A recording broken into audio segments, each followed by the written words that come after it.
আমার মালিক বলেন, বান্দা বান্দি আমাকে পাওয়ার জন্য তুই হাইটা রওনা করো, আমার রহমত দৌড় দিয়া যাইয়া তোকে আমার রহমতের কোলের ভিতরে জায়গা দিয়া দেব। তুমি নিয়াত কইরা পথ চলা শুরু করো, দেখবা আমার মালিক সব ব্যবস্থা তোমার আমার জন্য কইরা দেবে। আচ্ছা, আল্লাহ রাসূল সাল্লাল্লাহু আলাইহি ওয়াসাল্লাম কি রাষ্ট্রপ্রধান ছিলেন? ওই যে দেখেন, আপনারাই বলতেছে যে আল্লাহ রাসূল সাল্লাল্লাহু আলাইহি ওয়াসাল্লাম রাষ্ট্র চালাইছে। আচ্ছা, সাহাবায়ে কেরামরা ছিল? দেখেন, আপনারাই বলতেছেন তারাও ছিল। আচ্ছা, তাইলে আল্লাহ হাবিব সাল্লাল্লাহু আলাইহি ওয়াসাল্লাম যেই কাজটা করছেন, সাহাবায়ে কেরামরা যেই কাজটা করছেন, সেই কাজটা কি আমাদের করা লাগবে? হ্যাঁ। এখন আমার ভাইদেরকে বলবো, হ্যাঁ, কেউ যদি বলে যে এই প্রচলিত মানব রচিত কুফরি তন্ত্রমন্ত্র, আজকে হাইকোর্টে গেছিলাম, সেখানে আমাদের আইনজীবী পরিষদের তারা একটা সম্মেলন করছে। এই প্রথম গেছে, ওখানে আর যাইনি। যাওয়ার পরে দেখলাম অনেকেই আসছে। তখন আমি বললাম যে শোনেন, সৃষ্টি যার, আইন হবে তার। একের প্রথম শুরু করছি, কথা ঠিক না? ঠিক।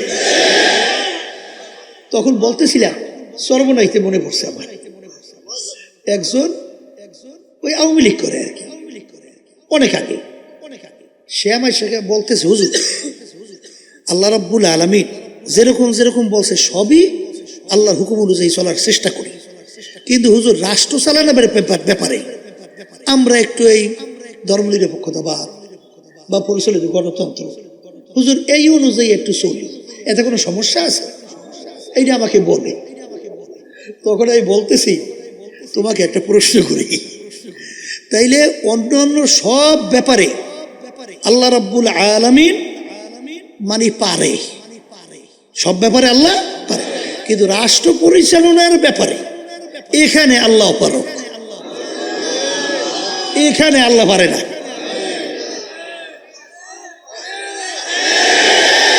এখন আর বাজানদেরকে বলি, এই কথা যদি কেউ বুঝিয়া শুইয়া আল্লাহর নীতি আদর্শ অনুযায়ী রাষ্ট্র পরিচালনার ব্যাপারে ইসলামী নীতি আদর্শ পছন্দ না করিয়া মানব রচিত কুফরি তন্ত্রমন্ত্র এই এর পিছনে ঘোরে, তুমি ওই আয়াতের দিকে লক্ষ্য করো, উদখুলু ফিস সিলমি কাফা, তখন তুমি কোন পর্যায়ে আসো এইটা বুঝে কবরে রওনা করো।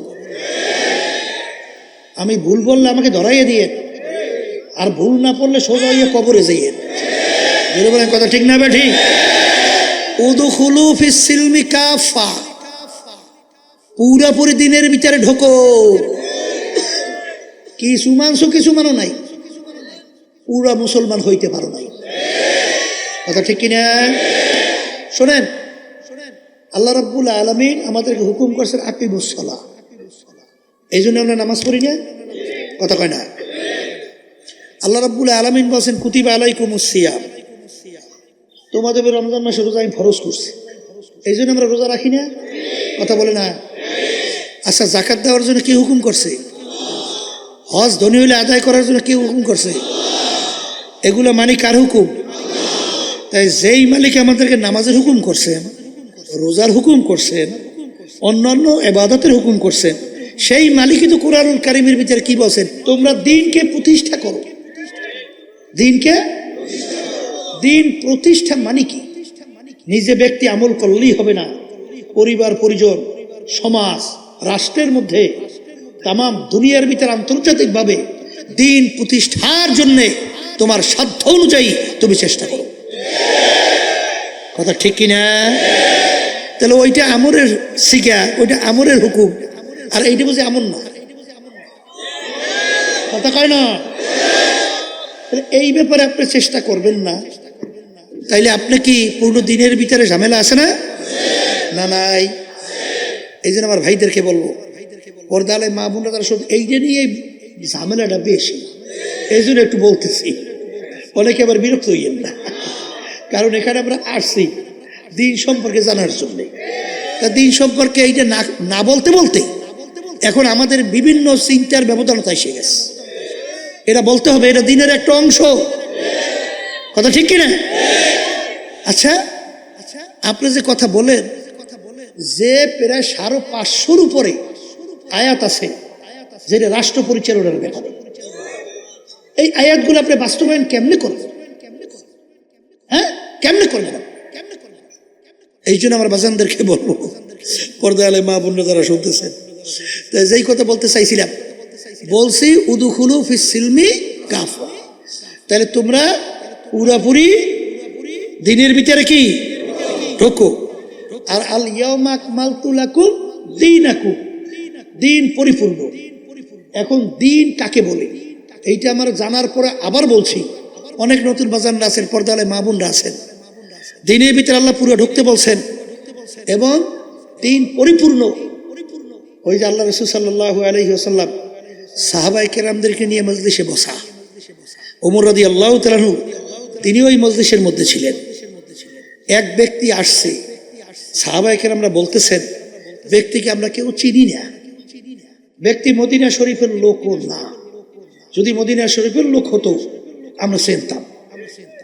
ব্যক্তি মুসাফিরও না, মুসাফির যদি হতো তাহলে কিছু আলামত চিহ্ন তার সঙ্গে থাকতো, এরকম কোন আলামত চিহ্ন নাই।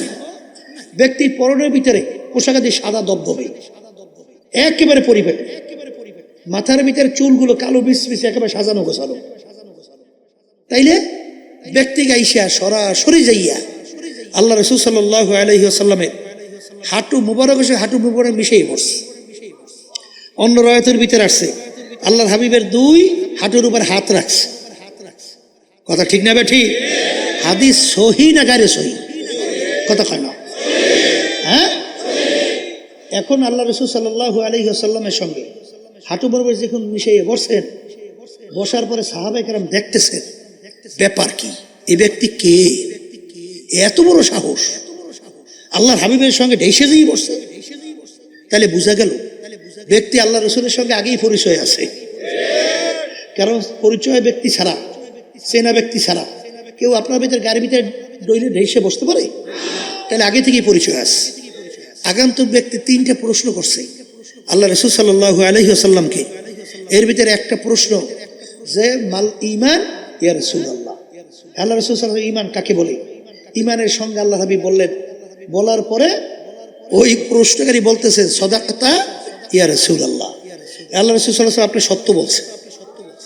তখন সাহাবায়ে কেরাম আরো আশ্চর্য হয়ে গেল যে ব্যাপার কি, প্রশ্নকারী প্রশ্ন করে না জানলে জানার জন্য, কিন্তু প্রশ্নকারী প্রশ্ন কইরা উত্তর শোনার পরে প্রশ্নকারী বলতেছেন ঠিকই বলছেন। এর অর্থ কি? তাহলে প্রশ্নকারী আগে থেকেই প্রশ্নের উত্তর জানে। কথা বলে না? দ্বিতীয় প্রশ্ন, মাল ইসলাম ইয়া রাসূলুল্লাহ সাল্লাল্লাহু আলাইহি ওয়াসাল্লাম, আল্লাহ রাসূল ইসলাম কাকে বলে?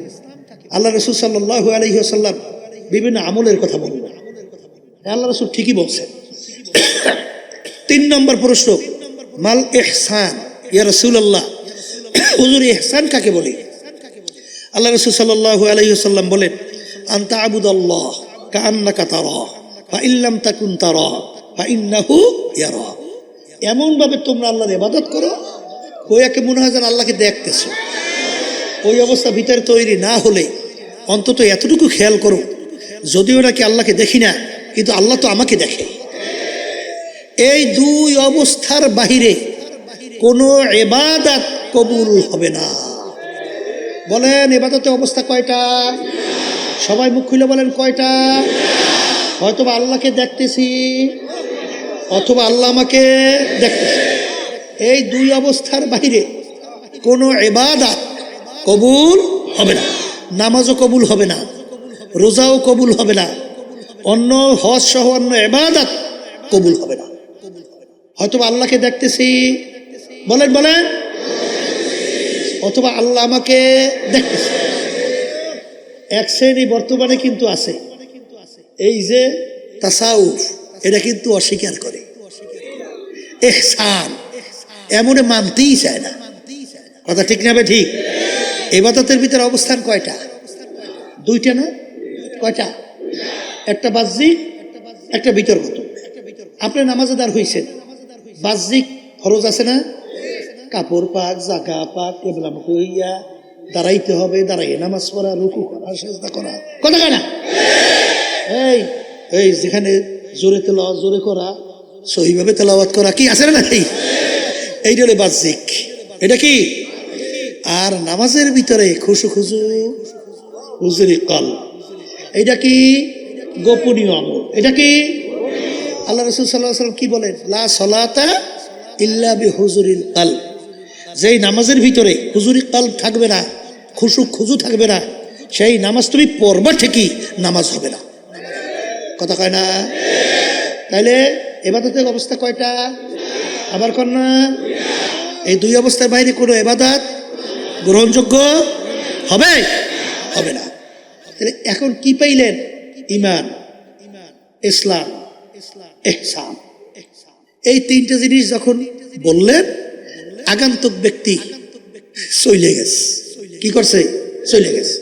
আল্লাহ রাসূল সাল্লাল্লাহু আলাইহি ওয়াসাল্লাম বলেন সাহাবায়ে কেরামদেরকে, এই ব্যক্তিকে তোমরা কেউ চেনো? সাহাবায়ে কেরামরা বলতেছেন, হে আল্লাহর রাসূল সাল্লাল্লাহু আলাইহি ওয়াসাল্লাম, আমরা ব্যক্তিকে চিনি না, আমরা ব্যক্তিকে চিনি না। তখন আল্লাহ রাসূল সাল্লাল্লাহু আলাইহি ওয়াসাল্লাম বলেন, জিবরাইলু আতাকুম লিউআল্লিমাকুম দীনাকুম। জিবরাইল আমিন আসছে। বলেন কে আসছে? কেন আসছে? বলে তোমাদেরকে দ্বীন শিক্ষা দেওয়ার জন্য। সবাই বলেন সুবহান। জিবরাইল আমিন সরাসরি আইসা সাহাবায়ে কেরামদের মজলিসের মধ্যে দ্বীন শিখিয়ে গেছে। কথা ঠিক না? ঠিক। তাহলে আমরা দ্বীন পাইলাম কয় জিনিস মিললা? তিন জিনিস। বলেন কয় জিনিস? বলেন ঈমান, ইসলাম, ইহসান। কথা ঠিক?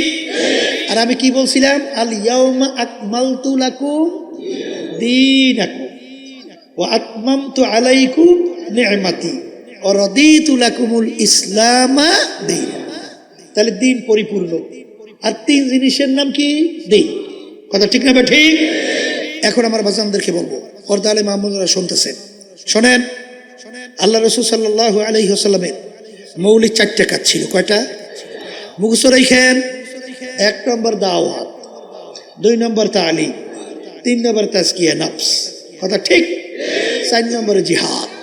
কথা ঠিক? আচ্ছা, এখন আমার ভাইদেরকে বলবো, শোনেন। আমার আব্বাস যে কথাগুলো বলতেন, বারবার স্মরণ করে দেওয়ার জন্য বলছি। আব্বাজান বলতেন বর্তমানে ইসলাম হয়ে গেছে অন্ধের হাতি দেখা। এই আজকেও প্রায় 3 জন অন্ধ আমার সঙ্গে দেখা করলো, এর ভিতরে হাফেজ একজন। আল্লাহু আকবার। সব দেখলাম আল্লাহ আল্লাহু আকবার। সেখানে অন্ধের হাতি দেখতে গেছে, চোখ দিয়ে হাত দিয়ে দেখছে। অন্ধ কি চক্ষু দিয়ে দেখছে? হাত দিয়ে দেখছে। এখন সাইর অন্ধ একত্রিত হওয়ার পরে একজন আগে জিজ্ঞেস করে, এ গেলাম তো হাতি দেখলি, কেমন দেখলা? একজন বলে হাতি তো দেখলাম লম্বা কাশির মতো মোটা। আর একজন বলে হাতি দেখলাম খাম্বার মতো মোটা। আর একজন বলে হাতি দেখলাম কুলার মতো চ্যাপটা। আর একজন বলে হাতি দেখলাম ঘরের মতো। এর ব্যাপার কি? যে নাকি সুর দেখছে লম্বা মোটা, সে মনে করছে হাতি লম্বা সুরের মতো মোটা কাশির মতো। আর একজনে যে পা দেখছে, সে তো মনে করছে বিরাট খাম্বার মতো, হাতির পা মোটা না, মোটা খাম্বার মতো। আর যে কান পাইছে, সে তো মন্তব্য করছে হাতির কান তো চ্যাপটা, মনে করছে কুলার মতো চ্যাপটা। আর একজন তো শরীর পাইছে বিশাল, বলে আদি ঘরের মতো। ঝগড়া বাজছে না বাজে না? হ্যাঁ, যে যে দেখার উপরে সে তো মজবুত, সে তো তার ওই দেখা ছাড়ে না। আর ও কলে তুই কিছুই দেখো নাই, আর কলে তুই দেখো নাই কিছু। ঝগড়া বাজে না? আমাদের সমাজের ভিতরে আসে এক শ্রেণীর, আমরাই পূর্ণ দিনের মধ্যে আছি। কি এরকম বলে কি বলে না?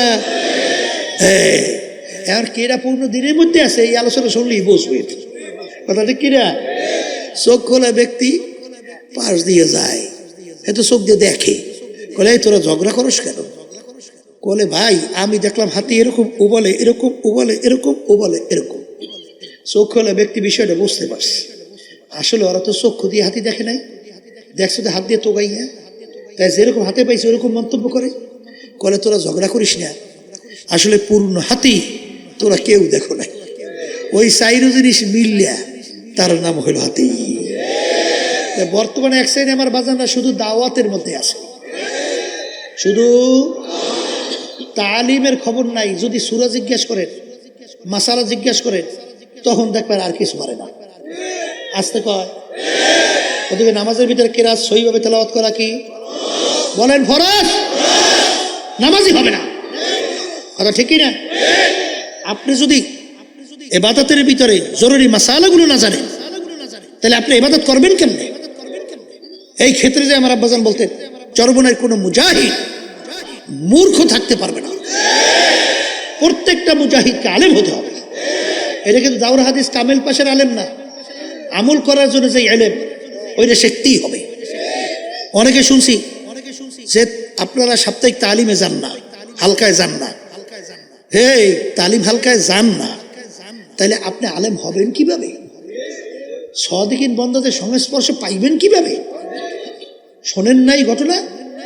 ওই যে চরমনাই মুজাহিদ খুলনার কথা বলছেন, এমন বয়স্ক হয়ে গেছে, আল্লাহর মধ্যে ঠিক মতো হাঁটতে পারে না, তারপরও তালিম হালকা সাপ্তাহিক ছাড়ত না। এখন যাইতে হইলে কয়েকবার বিশ্রাম করে তারপর যাইতে হয়।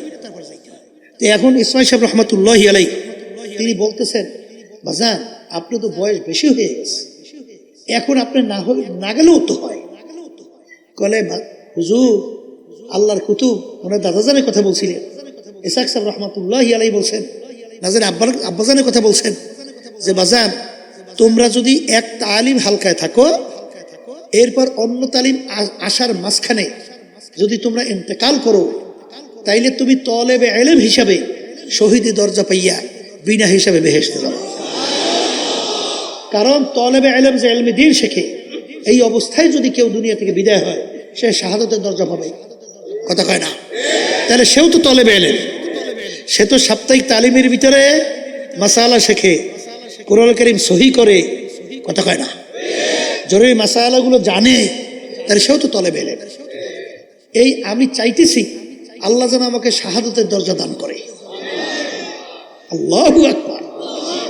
এবং আল্লাহ শাহাদাতের দরজা দান করছে, তার নমুনাও ছিল। কথা বুঝছেন না বোঝেন নাই? তার কথাই মনে পড়ে ইন্তেকালের আগে আগে, হ্যাঁ শুনছিলাম যে ঘরের ওই চালের থেকে একটা আলো নূরের মতো আইসা তার চেহারার মধ্যে ভরিয়ে গেছে। ইন্তেকালের পরেও তার চেহারার চকচক চকচক চকচক করতে আছে। তাই যেই কথা বলতে চাইছিলাম যে এক শ্রেণীর চরমনাই মুজাহিদ মনে করছে যে আলিশেমি কইয়া এখন সাপ্তাহিক তালিম হালকায় যান না। কিন্তু বাজান ভালো করে যাই না রেখেন, এই শহীদি দরজা চান না? আসতে কয় চান? তাই চাইলে আপনি এটা ছাড়বেন কেন? ছাড়া যাবে? ছাড়া যাবে না।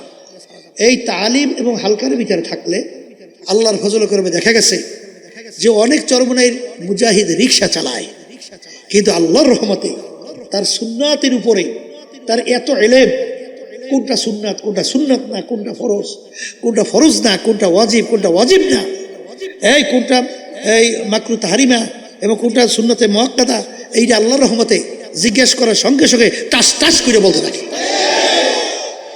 এই অনেক সময় বলি না, আমাদের চরমনাইতে আমারও স্যার ছিল, অঙ্কের স্যার, বুঝছেন, BSc master, BSc first class পাইছিল ওই জমানায়। তো এই আল্লাহর ভয় বড় চাকরি পেয়েছিল, বড় অফিসার হইতো। ওই সময় বিএসসি ফার্স্ট ক্লাস বড় কঠিন ছিল, বড় অফিসার হইতো, কিন্তু দেখতেছে হালালের উপরে চলা বলা কঠিন। সেই জন্য সবাই মাথা সেই ওস্তাদ হইছে, ওস্তাদের ভরে তার উপাধি পাইছে বিএসসি মুফতি। কি মুফতি? বিএসসি মুফতি। ব্যাপার কি বিএসসি মুফতি কি? অর্থাৎ মাসালা জিজ্ঞাসা করার সঙ্গে সঙ্গে মোড়ায় ঠোঁটস্থ আর মুখস্থ, বোঝেন তো? কি বুঝলেন? শোনেন, মুখস্থ হলে চিন্তা করিয়া কয়, আর ঠোঁটস্থ হলে চিন্তা ছাড়া ঠোঁট দিয়ে বাইরেই থাকে। এই জন্য বলছে ঠোঁটস্থ, এই মুখস্থ আর ঠোঁটস্থ। তো এমন ভাবে মাসালা আয়ত্তে নিয়ে আসে, বলার সঙ্গে সঙ্গে ঠোঁটস্থ বলতেই আসে। কথা ঠিক না? এই জন্য চরমনাই কোনো মুজাহিদ এক কথায় কোনো দিনদার, কোন ইমানদার, সে কিন্তু মূর্খ থাকতে পারবে না। ব্যবসার ব্যাপারে 24 ঘন্টা চিন্তা, বাড়ি কয়টা বানাইবে এই জন্য খুব চিন্তা, গাড়ি কয়টা তৈরি করবে এই জন্য খুব চিন্তা, আরো কয়েকটা ব্যবসা কেমনে কোটি কোটি শত শত কোটি টাকা বাড়ানো যায় এই ব্যাপারে চিন্তার অভাব নাই। কিন্তু যখন বলা হয় যে একটু সূরা ফাতিহা তেলাওয়াত করেন তো, এখন যে মুখ বেঁকাবেঁকি শুরু করে, এখন আর সহি তো দূরের কথা, এখন মুখ দিয়ে আর সূরা ফাতিহা বের হয় না সহিভাবে। কথা ঠিক কিনা? এই জন্য 2 নম্বর সবকের পরে যখন 3 নম্বর সবক নেবে, ওই কেরাত নামাজের ভিতরে যতটুকু সহি দরকার এদের না হওয়া পর্যন্ত সবক দেওয়া হয় না, নেবেন না। কথা ঠিক কিনা? এই জন্য আমার বাজানদেরকে বলবো, এই তালিম এইটা কিন্তু ফরজ। কারণ আল্লাহ রসুল কি বলছেন, তলাবুল ইলমি ফারিজাতুন আলা কুল্লি মুসলিম, প্রত্যেকটা মুসলমান মহিলা পুরুষ ইলমি দ্বীন শিক্ষা করা কি আবার কন্যা ফরজ। লাগবে কি লাগবে না? তালিম লাগবে, তাজকিয়া নাফস লাগবে, জিহাদ লাগবে। বর্তমানে কিন্তু দেখবেন তাজকিয়া নাফস এক সাইডে আমার বাজানরা আছে, কিন্তু জিহাদের ব্যাপারে কিন্তু খবর নাই, তালিমেরও খবর নাই, কিন্তু আসলে কয়টাই লাগবে। কথা ঠিক কিনা? এই জন্য আব্বাজান বলতেন, দেখো আমার সব কিছু আছে কিনা এবং তোমাদেরকে সেইভাবে বলি কিনা। তা আজকে আমার বাজানদেরকে বলবো যে এত কষ্ট করে মাহফিলের ব্যবস্থা, পর্দালে মা বোনরা ঘর বাড়ি ছেড়ে আসছেন, দিন পূর্ণ কি এইটা আমাদের বুঝতে হবে এবং পুরা দিনদার হয়েই আমাদেরকে কবরে যাওয়া লাগবে। কথা ঠিক না? ঠিক। কারণ আল্লাহ রাব্বুল আলামিন তো কবরে যাওয়ার ব্যাপারে আগেই সতর্কবাণী হিসেবে বলছেন, ওয়ালা তামুতুন্না ইল্লা ওয়া আনতুম মুসলিমুন। খবরদার, সতর্কবাণী, কি বাণী? খবরদার, মুসলমান না হইয়া কেউ মরিও না। কে বলছে? জোরে বলেন কে? আল্লাহ বলছে মুসলমান না হই কেউ মরিও না। এখন পূর্ণ মুসলমান না হইয়া, এই পূর্ণ মুসলমান অর্থ কি? লেবাস, সুরাতে, কামাইতে, খরচে, সর্বক্ষেত্রে, ঘরে বাইরে, আন্তর্জাতিকভাবে, রাষ্ট্রীয়ভাবে, সর্বক্ষেত্রে আল্লাহ এবং আল্লাহর রসুলের হুকুম অনুযায়ী নিজের জীবনকে চালানো, চলার নামই হলো মুসলমান। বুঝে আসুক বা না আসুক, কথা ঠিক? এইটা সাহাবায়ে কেরামদের অবস্থান দেখবেন। সাহাবায়ে কেরামরা কেমন মুসলমান হয়েছিল, কেমন ইমানদার হয়েছিল, বুঝে আসুক বা না আসুক আল্লাহ রাসূল সাল্লাল্লাহু আলাইহি ওয়াসাল্লাম যা শুনাইছেন, দুনিয়া সব একদিকে চলে গেছে, কিন্তু তার বিরুদ্ধাচরণ করে নাই। কি জোরে বলার কথা ঠিক কিনা? এই জন্য আমার ভাইদেরকে বলবো, পর্দা আলে মা বোনরা যারা শুনতেছেন, দিন পরিপূর্ণ, দিনের ভিতরে আমাদেরকে পুরা ঢুকতে হবে। এখন মুসলমান বলতেই তো মন চায়, দিনের ভিতরে পুরা ঢুকবে, পুরা মুসলমান হইয়া কবরে যাবে। চাই কি চায় না? কিন্তু আপনার আমার পিছনে শয়তান এবং নফস শত্রু হিসাবে সব সময় নেকের কাজে বাধা দেয় এবং গুনার কাজে উদ্বুদ্ধ করে। এই কথা ঠিক না? ঠিক। কারণ আল্লাহ রাব্বুল আলামিন কোরআন কারীমে শেষ সূরার ভিতরে বলে নাই, আল্লাযী ইউওয়াসউইসু ফি সুদুরিন নাস মিনাল জিন্নাতি ওয়ান নাস।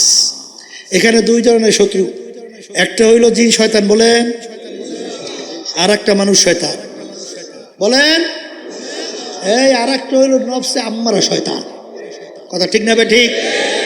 এখন বাজানদেরকে বলবো, আমরা তো দিনের পথে চলতে চাই, পেরাই এই আমার কাছে দোয়া চাই, বলে হুজুর চাই তো দিনের পথে চলতে, গুনার থেকে ফেরতে, হুজুর পারি না, একটু দোয়া করে।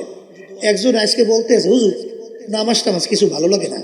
তা আমি করি, তোর তোর ভালো লাগে না, তাই ছাড়িয়ে দে, পড়িস না। কত বড় গর্দ, চিন্তা করিয়ে দেয়, ওর ভালো লাগে না এর জন্য ও পড়বে না। এই আহাম্মক, তোর ভালো লাগুক বেড়া লোক, এটা আল্লাহর হুকুম করা লাগবে। কথা ঠিক না? ঠিক। ডাক্তারের কাছে গেছে, ডাক্তার প্রেসক্রিপশন করছে, এমন ঔষধ দিয়েছে, এমন তিতার তিতা, ও আমার মুখে দেওয়াই যায়, ঝামেলা শেষ। এখন বলে তিতা ওষুধ খাবোই গিয়া, তোমার ডাক্তার কাছে যাইতে কইছে কেনা? এই জন্য বলে কথা ঠিক না? তাই তুমি মুসলমান হইছো, আল্লাহ আল্লাহ রসুলের হুকুম মানতে ভালো লাগে না, বলাই যাবে না, লাগুক বা না লাগুক, জোর করিয়া আল্লাহর হুকুম রসুলের তরিকা অনুযায়ী চলা লাগবে, ঠিক না? এখন এই শয়তান এবং নফস, আল্লাহ রাব্বুল আলামিন কোরআন কারীমের বলছেন দুনিয়া এবং এই দুনিয়ার ভিতরে চাকচিক্যময়, তোমাদের কাছে এইভাবে উপস্থাপন করে শয়তান। করার পরে তোমাদের দেল মন ওদিকে ঝোঁকে, ঝোঁকার পরে ওদিকে তোমরা ঝুঁকে পড়ো। এই শয়তান তোমাদের প্রকাশ্যে জাহের ভাইয়ের শত্রু। এই শত্রু থেকে বাঁচা লাগবে। এই বাঁচার জন্য আল্লাহর জিকির বেশি বেশি করা লাগবে। কার জিকির? জোরে বলেন। বর্তমানে এক শ্রেণী বাইরেছে জিকিরের এমন শত্রু তো বাজে, মানে আল্লাহর জিকির সহ্যই করতে পারে না। সেদিনকার আমি যাবো এক মাহফিলে, এক জায়গায় এই আসুন না যে কোন নামাজ পড়লাম, এখন এই অনেক ছাত্ররা মাগরিবের পরে একটু জিকির করতে আসে। তাই হেইয়ের ভিতরে একজন বলে আলেম, কোথার থেকে আসছে, ওখানে বারান্দায় নামাজ পড়ছে। নামাজ পড়ার পরে ওরে ক্ষিপ্ত বলে হইছে, বলে কিসের জিকির করো, পাইছো কইছো, পাইছো কইছো, মানে মনে হয় খাইয়ে ফেলবে। ও জিকির শুনছে মনে হয় গায়ে আগুন ধরে দিয়েছে। জোরে বলে কথা ঠিক কিনা? আল্লাহর নাম শোনার পরে ওর কাছে তো ভালো লাগার কথা, কিন্তু ওর কাছে তো খারাপ লাগছে কেন? কারণ নাকি? হ্যাঁ, এই শোনেন, এই তরিকার মুরব্বী রশিদ আহমদ গাঙ্গুহি রহমাতুল্লাহি আলাইহি, এই যত কওমি মাদ্রাসার যত হাদিসের সনদ, তাকে পাড়াইয়া কেউ সামনে যাওয়ার ক্ষমতা নাই। যাকে জমানার আবু হানিফা বলা হয়, যার উপাধি ছিল কুতুবুল আলম, যে 1 লক্ষের মতো হাদিস তার মুখস্থই ছিল, তাকে হাফেজ, হাদিসের হাফেজ বলা হয়। পাগলামি মনে করছে? সে আমাদের এই তরিকার মুরব্বী, সে আমাদেরকে এইভাবে জিকির বাতলাইয়া শিখিয়ে দিয়ে গেছে। কথা ঠিক না বে ঠিক? এরপরে বাচ্চাদেরকে বলবো, আল্লাহ রাব্বুল আলামিন আয়াত নাজিল করে, কি নাজিল করে? ওয়াসবির নাফসাকা মাআল্লাযীনা ইয়াদউনা রাব্বাহু বিল গাদাতি ওয়াল আশিয়্যি ইউরিদুনা ওয়াজহা। একই কোরআন শরীফে আয়াত পড়ছি না কিছু পড়ছি? আস্তে কর। আল্লাহ রসুলের উপরে আয়াত নাজিল হয়, হে রসুল আপনি তাদের সঙ্গে যেয়ে বসে, যারা আমি মালিককে রাজি খুশি করার উদ্দেশ্যে আমাকে ডাকাডাকি করে। শব্দটা ইয়াদউন, ইয়াদউ শব্দের অর্থ কি? আসতে কয়। এখন ইয়াদউনা রাব্বাহু, আমি মালিককে ডাকাডাকি করি। আচ্ছা, এখন আপনি চুপ করে বসে রয়েছে, এখন আমি উঠে করে, এই তোর ডাকলাম, কিরে আলি না? করে কই আমার ডাকলেন কই? ডাক দিতে হলে শব্দ হওয়া লাগবে। আসতে কয়। ডাক দিতে কি লাগে? কি শব্দ? আব্দুল করিম এদিকে আসো, এই ডাক হইস। এখানে ডাকের প্রমাণ পাওয়া গেছে, একটু শব্দের প্রমাণ পাওয়া গেছে, যে একটু শব্দ করে আল্লাহর জিকির করা, আমাকে ডাকাডাকি করে, আমাকে ডাকাডাকি করে। তাহলে এখন ডাকাডাকি যে করবে, এক শ্রেণীর করে ডাকাডাকি তো করতেই হইবে, গলা ফাটাইয়েছে লইয়া না, মধ্যম আওয়াজ। শব্দটা কি? আবার বলেন। এখন আবার কথা আছে, ডাকাডাকি তো করবেন মধ্যম আওয়াজে, কিন্তু পাশে নামাজের সময় নামাজ পড়ে, কোরআন কারীম তেলাওয়াত করে, এবং কেউ ঘুমাইয়া আছে, তখন তার বসে বসে জোরে জিকির করা যাবে না। কথা ঠিক না? ঠিক। কিন্তু কেউ নাই, আর এই ঝামেলাও নাই, মানে নাউজুবিল্লাহ, মানে এই অবস্থাও নাই, তাই সেখানে কি ডাকাডাকি করা যায় আছে না? নাই। কিন্তু আওয়াজটা হবে কি? আবার কর না। তাইলে এখানে পাইলাম আওয়াজ, আওয়াজ পাইছেন?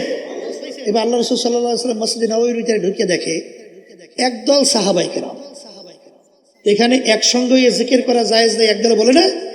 তাহলে এখানে মজলিস পাওয়া গেছে কি যায় নাই? আসতে কয়। আচ্ছা, পাইলাম মজলিস, তাহলে এটাও কি জায়েজ? এরপরে আল্লাহ রাসূল সাল্লাল্লাহু আলাইহি ওয়াসাল্লাম তাদের জামাত পাইছে কোথায়? বলেন মসজিদে নববীর মধ্যে। তাহলে এখানে মসজিদও পাইছে, জামাতও পাইছে, শব্দওয়ালা জিকিরও পাইছে। এখন এই আয়াতের অর্থ কি করবা? কি জোরে বলে কথা ঠিক না বেটে? আল্লাহ রাসূল সাল্লাল্লাহু আলাইহি ওয়াসাল্লাম তাদের সঙ্গে বসলেন, বইসা শুকরিয়া আদায় করেন। আল্লাহর হাবিব বলেন, মালিক আপনি আমার উম্মতদের ভিতরে এরকম একটা জামাত রাখছেন যাদের সঙ্গে আপনি আমাকে বসার জন্য হুকুম করছেন। হে আল্লাহ, আপনি এদের সঙ্গে আমাকে দুনিয়াতে রেখে কিয়ামতের ময়দানে উঠাইয়ে এদের সঙ্গে একসঙ্গে আমাকে বেহেশতে আমরা ঢোকার ব্যবস্থা আপনি করে দিয়ে। কি জোরে বলেন কথা ঠিক না ঠিক? তাহলে এখানে আল্লাহ রাসূল সাল্লাল্লাহু আলাইহি ওয়াসাল্লাম তাদের জন্য দোয়া করছে। আর এক শ্রেণী বর্তমানে যে কেলো এত ফতুয়া শুরু হয়েছে, এর কোনো শেষ নাই। ওদিকে বিপরীতে মহিলাকে পাশে নিয়ে আছে, চা নাস্তা করে, হেবারে ফতুয়া নাই। কথা ঠিক না ঠিক? এই পরে প্রচলিত গণতন্ত্র যা যাই না শুই না বুঝা মানলে তার ঈমান থাকবে না, সে ব্যাপারে খবর নাই।